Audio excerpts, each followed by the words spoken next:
Let's get one thing straight. You're not crazy and you are not broken. You're just in perimenopause. And yeah, things are definitely shifting. What used to work doesn't anymore. You're not imagining it and it's not your fault. Here's the truth no one told us.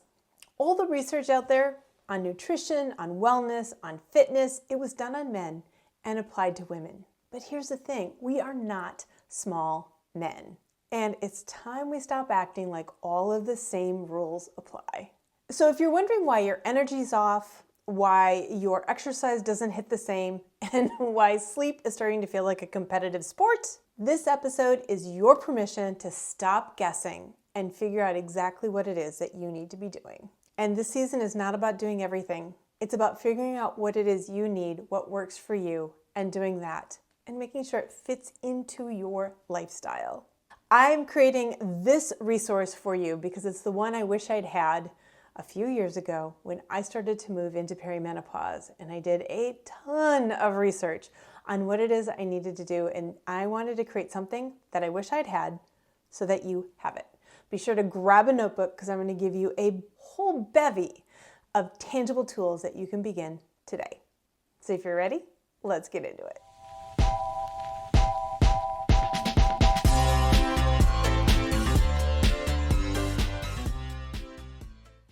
Welcome to the Ignite Your Life podcast. If you are new here, welcome. I'm so excited to have you here. My name is Laura. I have been a life coach, yoga educator, and wellness advocate for over 30 years now, and I really love to support women in midlife and help you really rock it out so you enjoy this time in your life. I'm going to do two parts to this video, the Start Here series, if you will. And the first one's going to be wellness. That's what we're going to talk about in this episode. And then the next one will be on life coaching tips to help you really figure out how you can rock out your life itself beyond your wellness. But I feel like we start with wellness because that gives us the energy and helps us feel better so we have the energy to do the things we're going to talk about in the next video. So be sure you subscribe so that you don't miss that one. Now, as I already said in the intro, it's going to be a big video. I'm going to do my very best to keep it short and sweet, as short and sweet as possible, but I also wanted to be sure I included as many of the things as I could, as many of the tips, because it's not about doing everything, okay? You really do want to pull out the pieces that will work for you. So I wanted to give you a big list so you could say, yeah, that one works for me. I'm going to do that one. That one doesn't work, but then I don't have to do it because I'm doing these other things, right? I wanted to give you all the things. So again, like I said, grab a notebook because you're probably going to write some of these things down.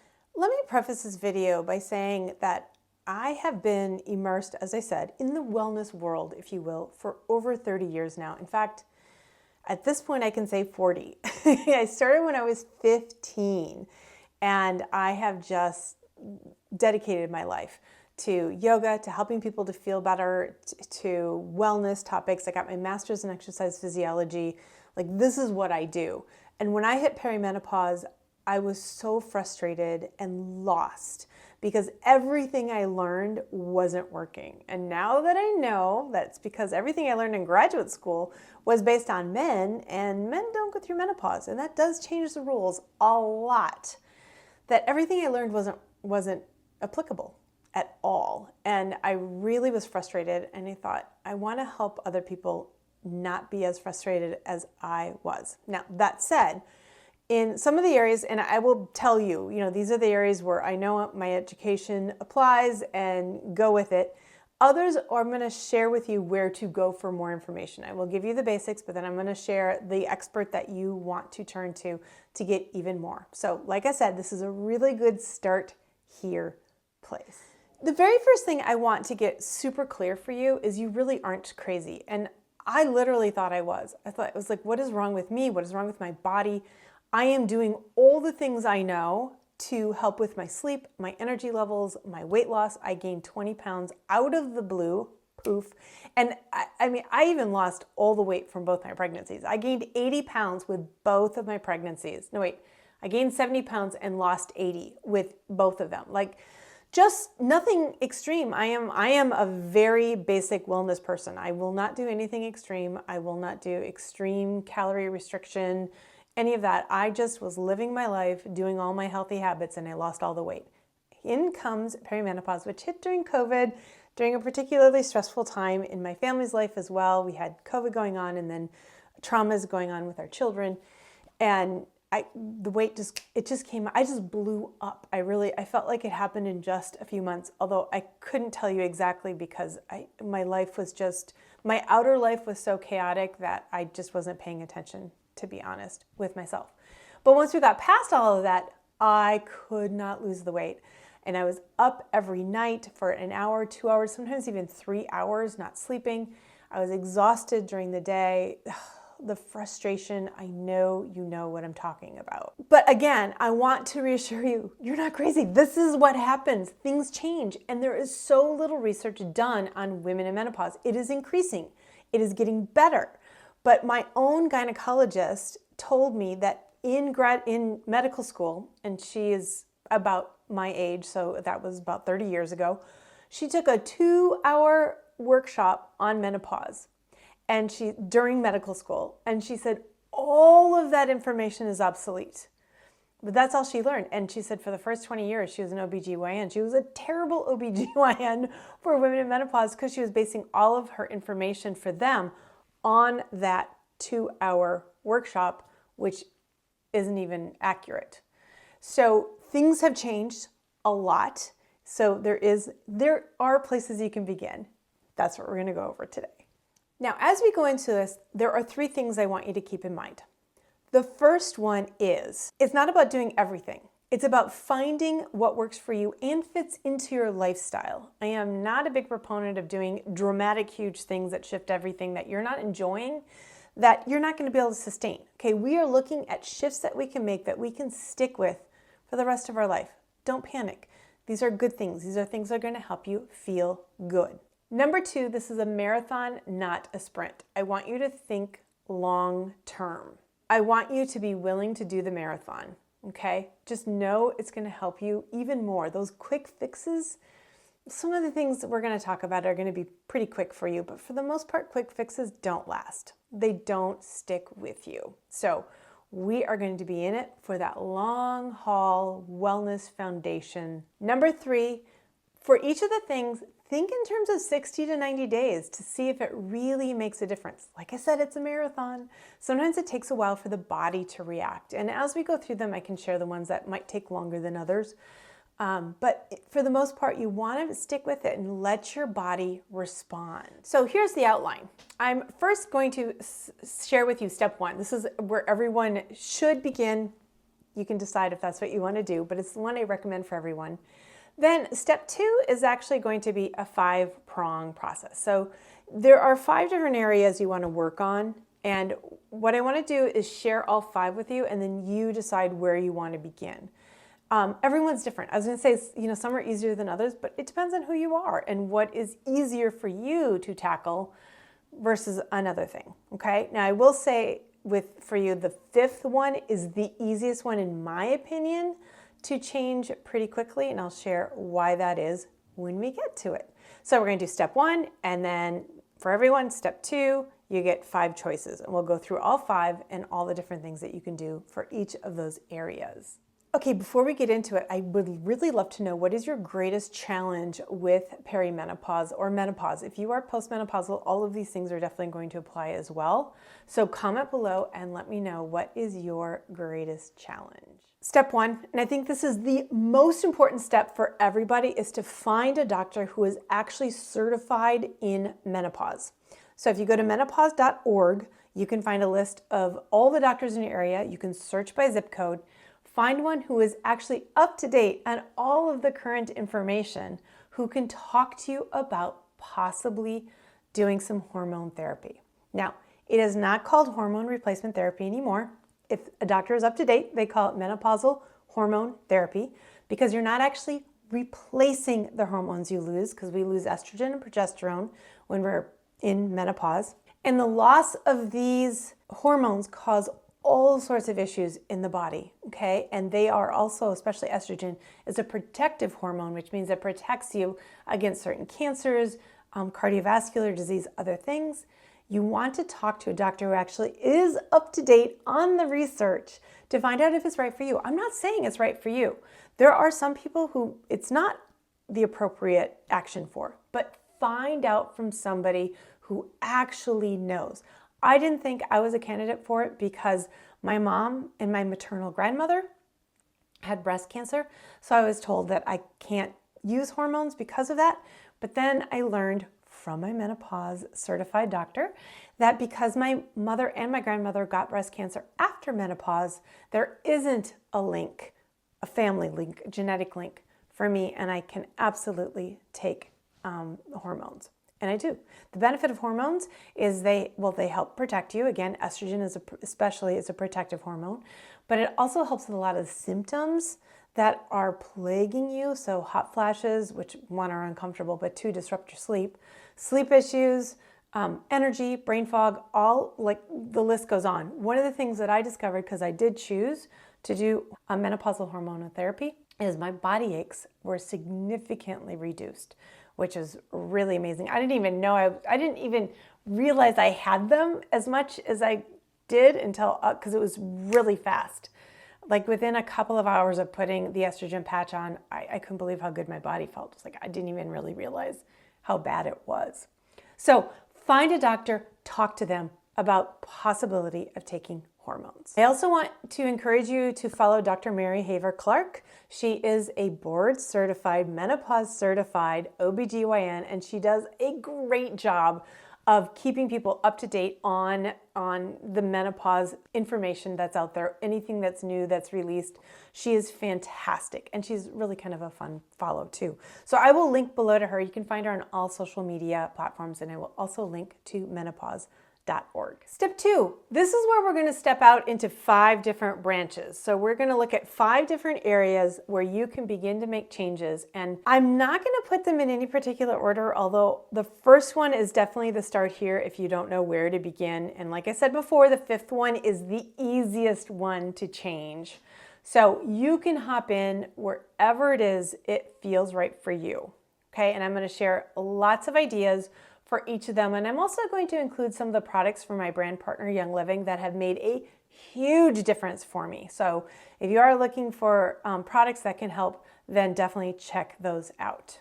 This video is sponsored by a free product my wellness community put together called the Belly Fat Toolkit. It is a thorough dive into helping you release that belly fat. You get a workbook, and it goes along with a blog post with all sorts of videos, resources, so much good stuff. It is very, very thorough. And again, it's totally free. So the link is down below and you can grab it for yourself. Let's get back to our topic. Branch number 1, and this is where I would start if you don't know where to begin, because it's working on your sleep. And if you're like most of us at this stage, sleep has gone from being a habit to a skill, and it's a skill you just don't have anymore. Remember when sleep was easy? But here's the thing. The reason I recommend starting with sleep is because poor sleep affects everything. In fact, it affects all the other branches, right? Which we're going to get to in a little bit.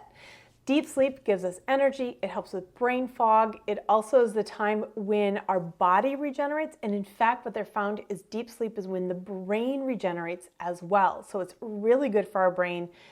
They think it might actually help prevent the brain issues like Alzheimer's, et cetera, at least be a piece of it. Because when you're in deep sleep, the glymphatic system, which is the trash removal of the brain, is able to function. But if you're not getting deep sleep, you're not having that opportunity, right? So working on your sleep is a really good place to begin. So why does sleep become an issue? Well, there's a few reasons, and I'm just going to lightly touch on these. I'm just working on giving you enough so this video doesn't become 4 hours long. And you can do deeper dives if you want into the research around this. The main reasons are our progesterone levels dip. Progesterone helps you relax and unwind, and our cortisol spikes. And our cortisol is our stress hormone, and it begins to really spike, which leads to belly fat, and it leads to poor sleep. This is why you wake up in the middle of the night and you are just awake. This is me. My sleep went from, I did not sleep through the night. As far as I know, I can't remember sleeping through the night for about 3 years. And then when I started working on it, I would have maybe one good night every 2 weeks. And now it's usually like 2 bad nights like 1 bad night a week. So I'm doing pretty well. We're getting there, right? It's not perfect. I am ever so grateful that it is where it is. So what did I do? Well, there are a few things that you can tap into. We need to really work on relaxation. And I'm going to get into that because here is a little Easter egg here. It's the next one, and that's relaxation. So I'm going to talk about it in a little bit. But do know that because cortisol is spiking and we are more sensitive to cortisol at this stage in our life, we really need to be super intentional with relaxation. Okay, we're going to cover that in a little bit. The second thing is have a solid bedtime routine. Give yourself time to unwind. You cannot run until bed and then think you're going to sleep in a restorative way. You can't use a couple glasses of wine to help yourself fall asleep. You can't take sleep aids and think you're going to fall asleep and stay asleep and get regenerative sleep. It just doesn't work that way. We have to help our bodies relax so they can sleep well.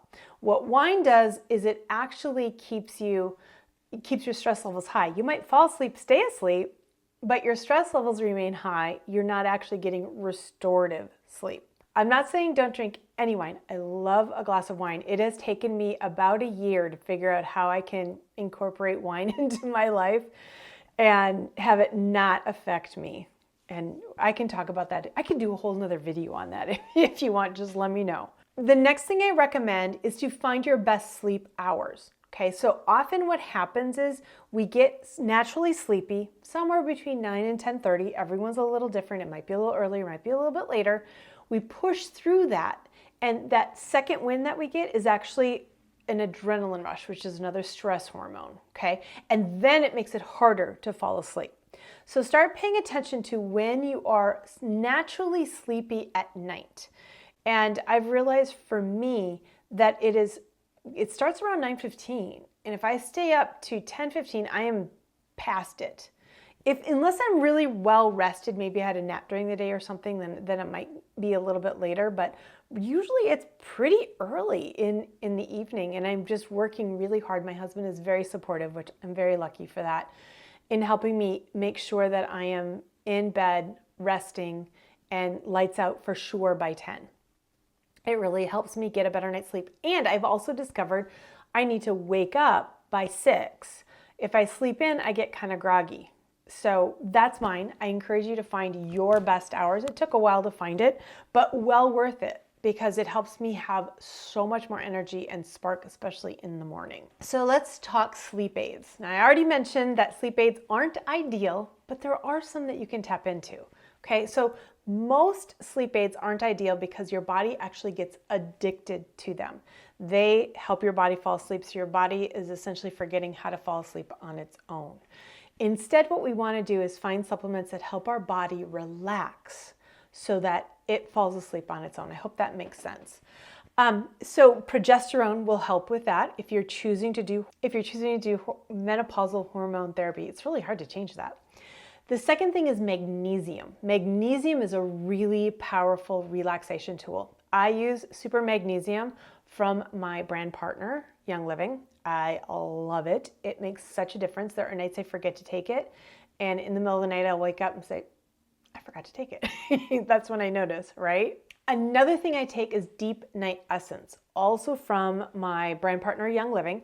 And the beauty of Deep Night Essence is it's full of essential oils that help you relax. Again, help the nervous system calm down so that you can sleep naturally. And you can put these essential oils also in the diffuser. I love diffusing essential oils while I sleep. It makes such a huge difference. And I will link below to some of my very favorite sleep oils so you can check those out. Now, just so you know, quality does make a difference with essential oils. There are tons on the market.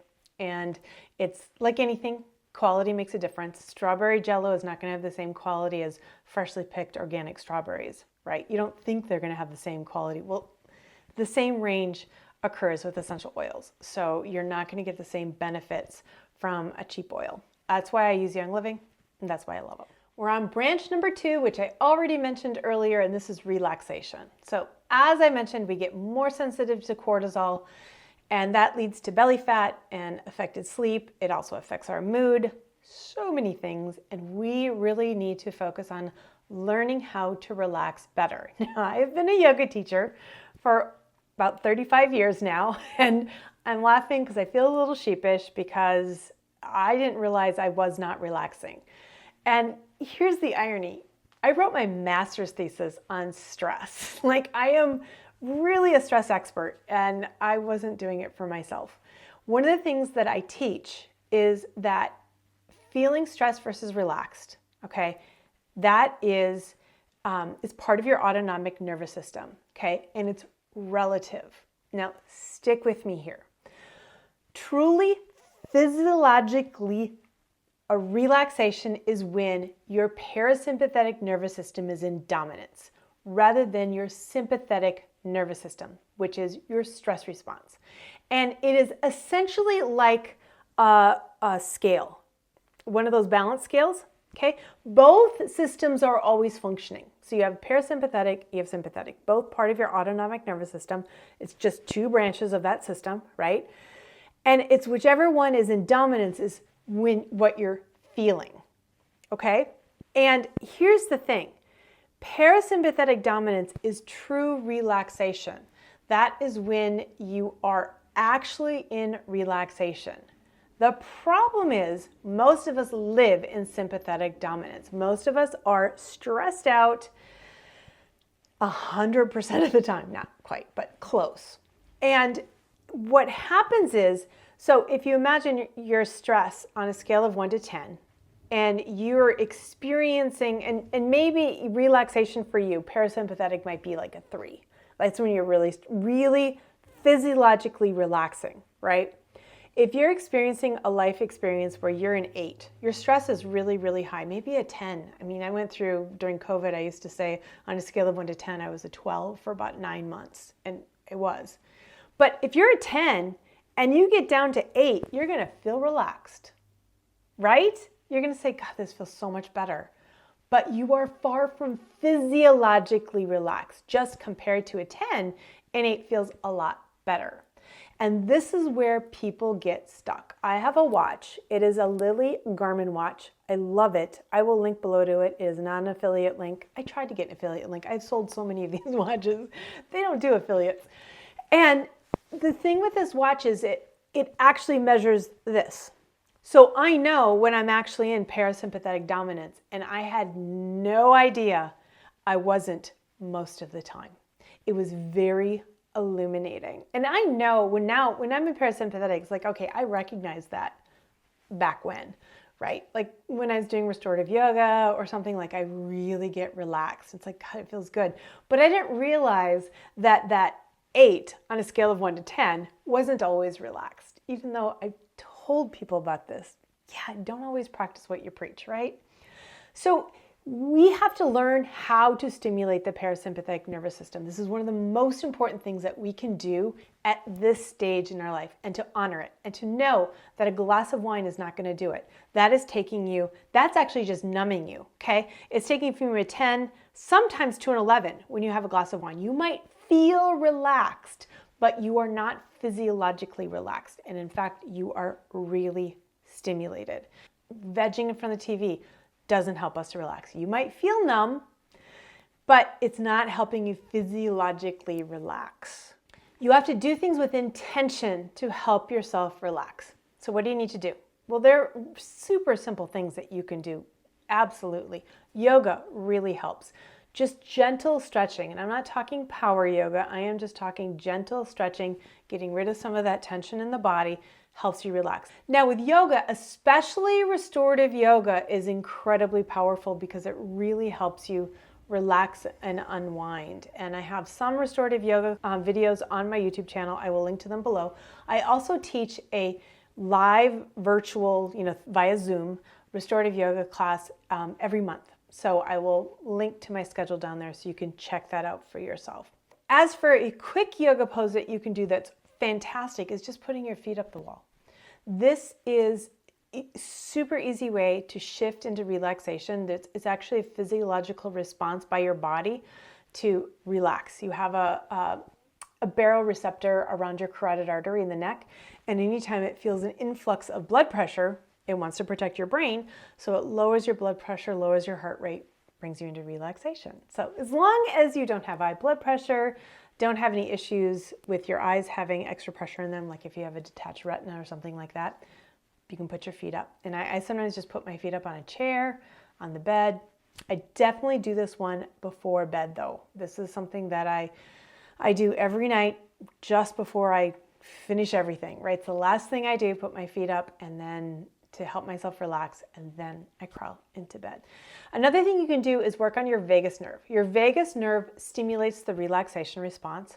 It is a really long nerve. I think it's the longest one in the body. It starts behind your eye, comes down through the neck, all the way down, goes through your diaphragm and into your gut. And it's really easy to stimulate. I do this all the time in my yoga classes. You can search on YouTube for videos that have vagus nerve stimulation exercises. So easy. Like 3 minutes, you can feel better. It's amazing. Breathing exercises, especially exhales, focusing on your exhale, can help you shift into the relaxation response. And of course, essential oils. Essential oils are very powerful for shifting into the relaxation response. And I already linked below to my favorite relaxation oils, the ones I talked about for sleep. So you can check those out. I definitely recommend being intentional with your relaxation at least once a day, definitely before bed. Branch number 3, just move. Start moving your body. If you already move, start moving a little bit more. You want to focus on 3 different things. The first one is zone 2 exercise. Okay, zone 2 is when you feel like you can talk but you couldn't sing. Like, you know you're working, but it's not really hard. It's something you could do for an hour. Well, maybe you have to work up to an hour, but you know what I mean? It's like, it's more of a fast walk, but not a speed walk. And get yourself moving, okay? Just get those steps up. Just start to move. Do yoga, stretch, do Pilates. Get your body moving. Now, the second thing you want to do is you also want to start to add in sprints. Okay, working your way up to it. And I'm not going to talk you through this. I have someone you can follow to get more information about how to do this. But the big thing you want to do to really stimulate your body, and especially if you've already been exercising, if you are a cardio nut like I was, that's what you need to let go of, because constant state cardio releases cortisol, and we have to work our way off of that cortisol, right? So instead what you want to do are sprints, not just high intensity interval training, HIIT workouts, which are more like, on a scale of perceived exertion of 1 to 10, it's like an 8, 7 or 8. You get yourself going hard, and then you give yourself a little bit of a break, and then you push again. You want to do a 10. You want to sprint. You want to push yourself hard for about 30 seconds and then recover completely. Give yourself a few minutes to, walk around and get your breath back, feel like you've recovered, and then push again. And this helps prevent the cortisol release, because we don't want that, right? And it just wakes up the body. And again, you're going to work up to it. So maybe it's, you're strolling and you do a fast walk first, or you're strolling and then you do a slow jog. You don't have to do it really fast. And I recommend that you follow Dr. Stacy Sims. She is fantastic for sharing information about this. And she has a few start here kinds of videos on her YouTube channel. I will link to her below so you can check her out and follow her and get more information on how to get started. This was a piece I was missing as an exercise physiologist. I didn't know about this. We didn't know about this 30 years ago when I was in school, right? There wasn't research done on women. It's now being done on women. Okay, but you're not going to do a ton of these sprints, like up to 5. I've worked my way up. I'm up to 4. Actually, I just started 4 today. I've been doing 3 for a long time, and I just did 4. And I'll do jumping squats, or I'll do it on my bike. I have a stationary bike, so I'll do my sprints there. The nice thing about doing jumping squats is it also helps with your bone density. So I do it with my vest on, my weight vest. which really helps. Now, I will throw in the weight vest. A lot of people you're going to see, including me, wearing it as I do my walks. It does not help bone density as of the latest that I've heard, just walking. That's what I was using it for. You actually need to have impact. So that's the jumping squats, is to give me the impact to help with my bone density. I don't know if I have an issue with my bone density. I've not had it tested, but it's one of those things that I'm just keeping an eye on, right? And making sure that I'm taking care of it as best I can ahead of time. But I still wear the vest because it does give me more, it gets my heart rate up faster. Okay, so it does give me a better workout. The third thing you need to think about with exercise is heavy weights. Heavy weights. Like you can do 6 reps, you can't do a 7th. And I know that can be a challenging one for women to hear. Don't worry, we cannot begin to look like Arnold Schwarzenegger. I actually have a muscular skeleton. I have the kind of skeleton that builds muscle, and I can't do it anymore. It kind of bums me out. I wish I could. I used to be a bodybuilder back when I was in college and graduate school. You could see my muscles. I had defined muscles, and I can't seem to get that anymore. I wish I could, but that won't happen. You won't see your muscles necessarily, but you definitely want to feel them under the skin. Okay, that's going to help with your metabolism. It helps with your bone density. It helps with so many things. And we lose muscle fiber starting at, I think, our mid-30s, and you want to maintain it. And you can maintain it if you're working out. So again, Dr. Stacy Sims, she will help you out with this. You start low, you're going to build yourself up. If you've never done weight training, I'm not saying go pick up the heaviest weight you possibly can and do 6 reps and you can't do 7. You will start with body weight, right? Just do a few lunges, a few squats. You go slowly. But if you've been working out a long time with those little pink dumbbells, it is time to up your weight. Okay, we are on branch number 4, and that is your diet, your nutrition, the foods that you eat. And this is one that you have got, who am I kidding? We have got to unlearn some things that we learned along the way, like fat is bad, like calories are bad, like carbs are bad. Whew. Let it go, wipe it clean. Because here's the thing, cutting calories does not work. Before I knew this, about 3 or 4 years ago, I did a restricted caloric diet. I was desperate. I've never done restricted calories. And I did 1,500 calories for 6 weeks. I gained 3 pounds. Here's the thing. Our bodies are in survival mode. We are different than men, okay? Women are here to propagate the species. If we start to restrict calories, especially at this stage in life, our bodies go, I got to hold on to calories. I got to make sure I'm storing them because we're moving into starvation. It does not work. You actually want to keep your calories, I'm going to say 1,800 to 2,000 calories a day. Everyone's a little different. I'm just throwing out a number that you can begin with if it's something that is, something you track. You just want to make sure you're getting your protein up. I mean, we're talking a lot of protein. I mean, we're talking 100 to 150 grams per day. That is a lot of protein, okay? Think 30 to 40 with every single meal and then 20 for a snack. And you also want to be eating really healthy, well-rounded, complex carbohydrates to get your fiber up to 25 to 35 grams a day. And that is complex carbohydrates and vegetables, multicolored vegetables. That is your focus. Now, along with that, you also want to get a little bit of fats in there. So really healthy fats like your avocados, your nuts, your seeds. They are so good for you right now. This is something I have been working on. This is the big piece that I'm still working on, is getting my diet right. I still have not lost the weight that I have gained. And I'm okay with not losing all of it, but I really would feel much more comfortable in my skin if I lost a little bit of it. So I will keep you apprised on what happens, but I do know I have to get my protein up even more and my fiber. I have not been really good with my fiber, and that's something that I need to work on. Dr. Stacy Sims, okay? She's got lots of suggestions for you. She is fantastic. So follow her for exercise and nutrition. And actually, Dr. Mary Havett Clark also talks about nutrition as well. So they're great for getting more information. Just know to start, you want to get your protein up, you want to get your fiber up. That's a great place to begin. All right, we are on our fifth and final branch. This is the one I think is the easiest, and that is cleaning up our home from environmental toxins. Okay, stick with me. There are really common environmental toxins that are found in our everyday household products.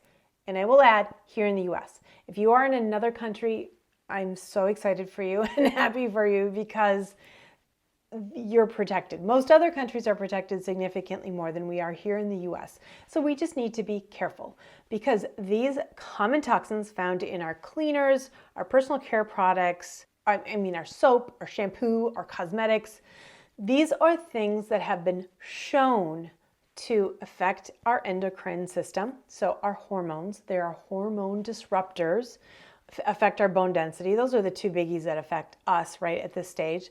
But they have also been linked to cancer, to asthma, to allergies, to skin irritations, to so many things.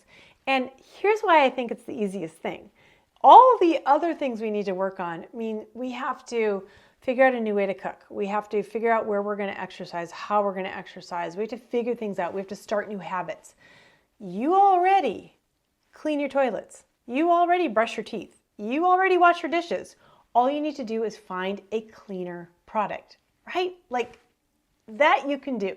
And here is why I love my brand partners so much, because Young Living has these products, okay? They have the products that are already free from harsh toxic chemicals, but they're also infused with essential oils. So not only are they safer, they can be beneficial. So I want you to start thinking about that. The easiest thing I can recommend to change out ASAP is your household cleaner.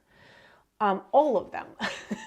Because these have, if they have a warning on the back, it's poison by definition. And the cleaner that I use from Young Living is the Thieves Household Cleaner, and it's a concentrate. So 1 or 2 capfuls in a spray bottle of water will last you however long it's going to last you. I mean, the bottle of cleaner lasts me about a year. So it's cheaper than any cleaner out there. It replaces all of my cleaners because I use this for my windows, my floors, my kitchen, my toilet, everything. And so it declutters. It's cheaper, save money, all sorts of good things. But there's also others, and I'll just link below. So if you want to learn more, you can. You can also contact me. I'm happy to give you a little bit more education if you want it. Finding cleaner products doesn't have to be more expensive. And it's such an easy way to help support your system in a really helpful way. And Young Living has lots of other products as well that you can tap into. So it's nice and easy one-stop shopping for lots of the safer products you can bring into your home. I definitely recommend it. It's something that I have been a part of Young Living for 12 years now. I really believe in the products. Okay, you made it this far, so let me ask, where are you going to begin? I would love to hear below. Let me know, where are you most intrigued to begin? And do you have any questions I can answer? Anything that I could do a deeper dive into that you might like to learn more around? I so hope this episode has helped you breathe a little deeper. I hope it has given you those very tangible steps that you can take to begin to feel better, because this time in life is about thriving, not surviving, and you totally can.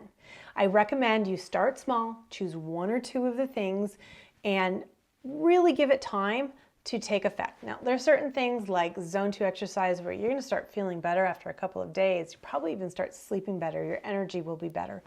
But other things like, honestly, relaxation, that can take some time to really set the body at that more relaxing state. So give it the time it deserves, right? Give yourself that time. Now, be sure you grab the Belly Fat Toolkit if you'd like to have that. You can also join my free wellness group called The Wellness Place out on Facebook. I have a Facebook community supporting women of a certain age through the stage. And we do 1 or 2 educational topics every month and challenges and all sorts of good stuff. So you can check that out.